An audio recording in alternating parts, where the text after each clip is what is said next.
He was anointed before he ever stepped onto an NBA court, the chosen one. LeBron James wasn't just a basketball player, he was a prophecy, a teenager, carrying the weight of a franchise, a league, a culture on his back. At just 17, he graced the cover of Sports Illustrated. They called him the next Jordan, the future of basketball, even the GOAT in the making. Drafted #1 overall in 2003, straight out of high school, but 7 years in Cleveland brought 0 championships. By 2010, LeBron had MVPs and even All-Star nods. He accumulated stats that didn't make sense, but no ring. He'd reached the finals, but never won a game. And what came next would change the NBA forever.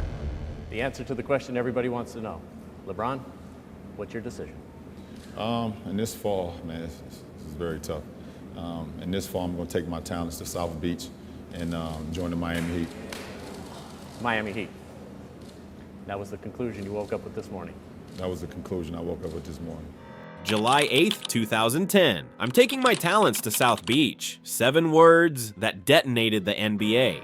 LeBron joined forces with D. Wade and Chris Bosh. A super team was born, and the league trembled. Fans raged. The world watched as everything came crashing down. He was no longer a hometown hero. He was a traitor, a sellout, a villain. Cleveland burned his jerseys in the streets. Dan Gilbert published a Comic Sans letter calling the decision a cowardly betrayal. But in Miami, it was euphoria. Pat Riley had built the big 3, Wade, Bosh, LeBron, and LeBron promised, not 2, not 3, not 4, not 5, not 6, not 7. The expectations sky high. Anything less than a championship would be a failure. Miami became the most hated team in basketball and the favorites to win it all at the same time. Little did Vegas know. Dallas had something to say about that. At this point in his career, LeBron wasn't just chasing greatness, he was chasing validation. He had already dragged an underwhelming Cavaliers team to the 2007 finals, but the result? A 4-0 sweep by the Spurs. No help, no support, just a 22-year-old phenom crushed under the weight of an impossible burden. Now, with all the help in the world, things have changed. Or did they? Opening night, TD Garden. The lights were bright, the expectations even brighter, but by the final buzzer, it was 88-80 Boston. 17 games in, the Heat were just 9-8. The super team looked confused, and critics were loud. If the Miami Heat were playing the Washington Generals, I'd take the Washington Generals. It's something about that team that annoys me. It's really, they just a whiny bunch, and I can't root for them. The media piled on. LeBron had taken the easy way out and still wasn't delivering, but then the Heat caught fire.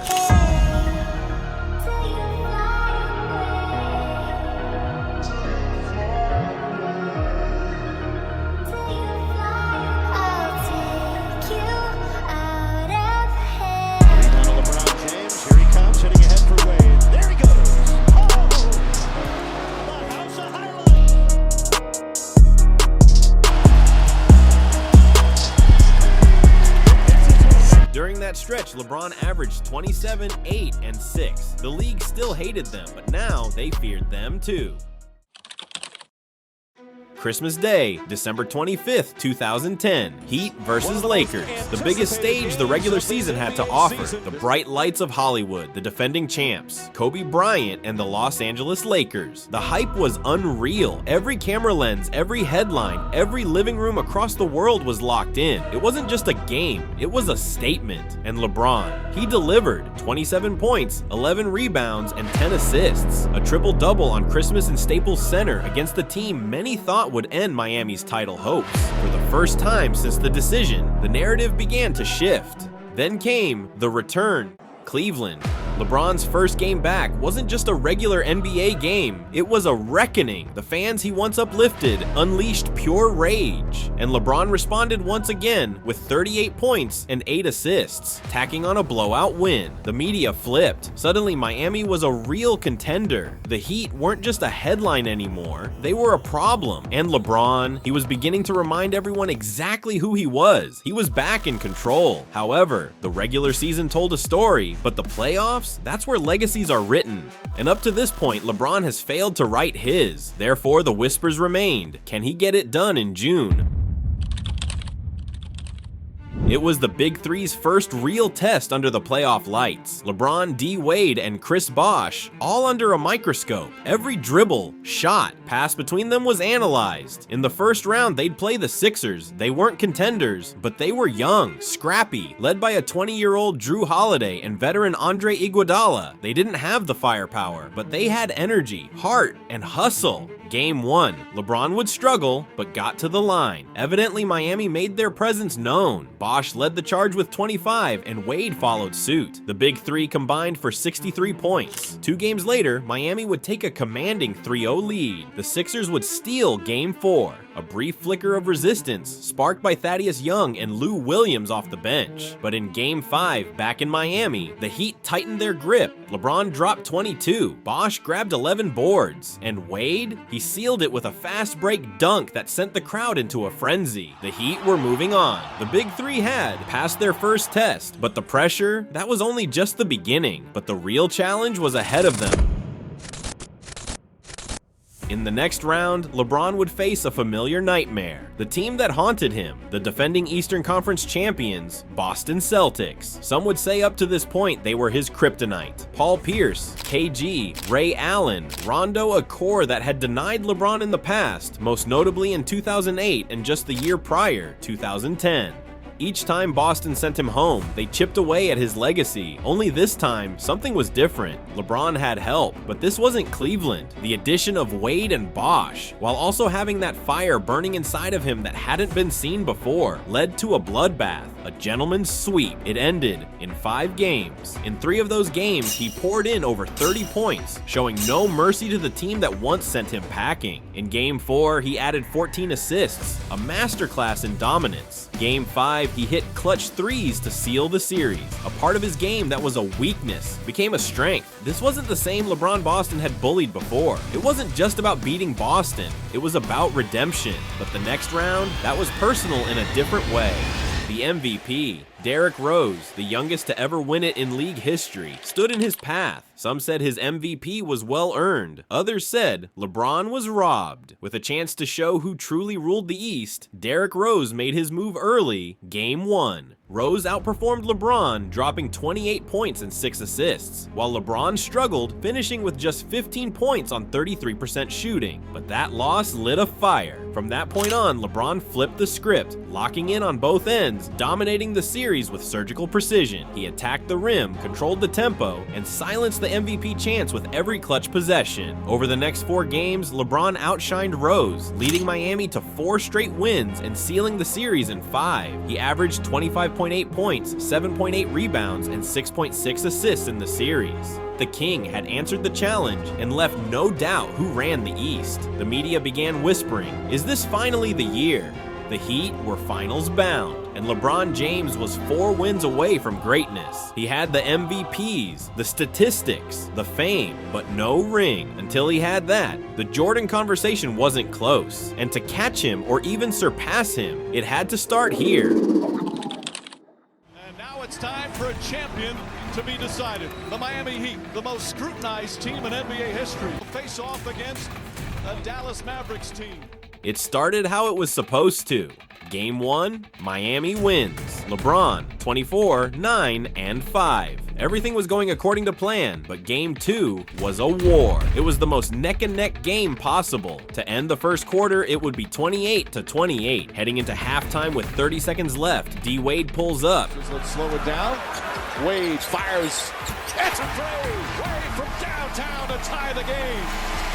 Going into the half, it'd be 51 up. It remained a war through 3 quarters, back and forth, shot for shot. But once the fourth began, LeBron vanished, disappeared. He wasn't just outplayed, everyone outshined him. Dirk hit dagger after dagger. Jason Terry rose to the occasion. Jason Kidd and Sean Marion made the right plays. Even Mario Chalmers, his own teammate, looked more prepared for the moment. The narrative was shifting, doubts crept louder, but with the series tied 1-1, Game 3 loomed large. A chance at redemption, a chance to silence the critics. And Miami did just that. traveled to Dallas and stole Game 3. But it wasn't LeBron who led the charge. It was D. Wade rising to the moment like he had before. LeBron was better than his Game 2 disaster, sure, but still far from the superstar the world expected. Just 17 points on 43% shooting. For a player chasing greatness, it wasn't enough, not even close. With Miami now up 2-1, the pressure only intensified. The Heat had regained control of the series, but questions about LeBron's play still lingered. Game 4 was supposed to be different. Instead, it became the moment that defined him for the next few months.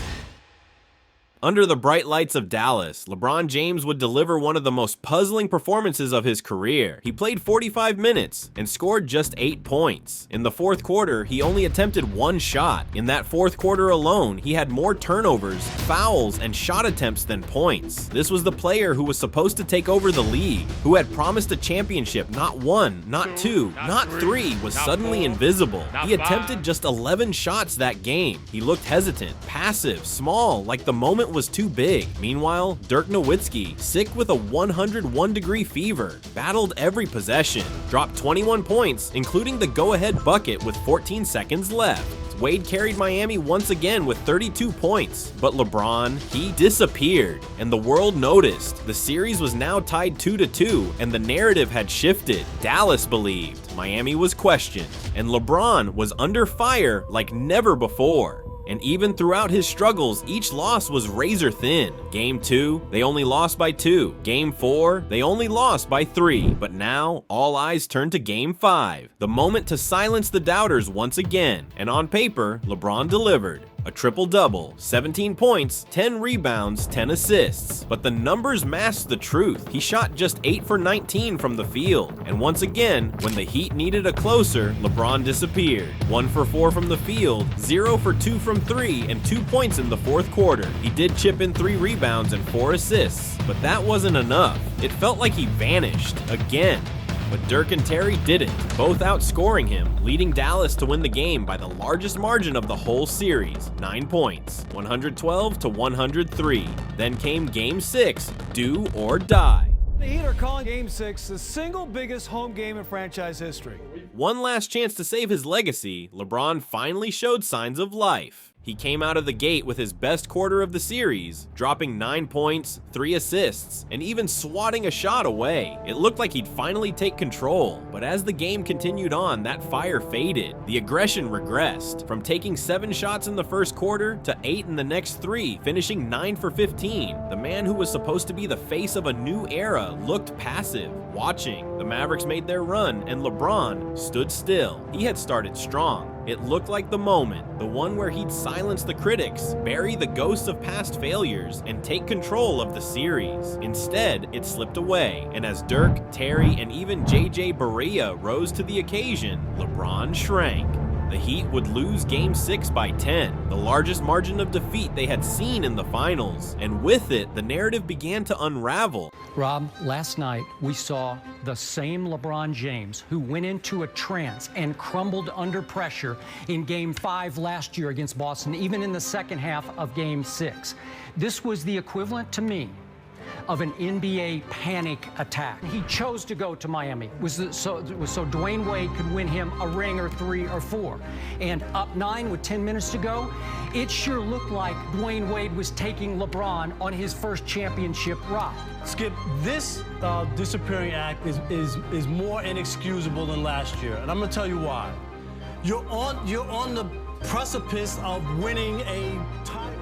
But that year didn't define him, because while that whole series was a collapse and scarred his legacy, it wasn't the end of the story, it was the spark. LeBron James rose, sharper, tougher, wiser, and higher than some ever thought. He didn't run from the criticism, he absorbed it, learned from it, evolved because of it, and over the next decade, he'd silence every doubt. He'd go on to make the finals 8 years in a row, win 4 NBA championships, 2 more MVPs, and even become the all-time scoring leader, displaying his never-before-seen longevity, and to top it all off, in the eyes of many, become the greatest to ever pick up a basketball. One series nearly broke him, but instead, it built a king. But that's the run that almost ended LeBron James.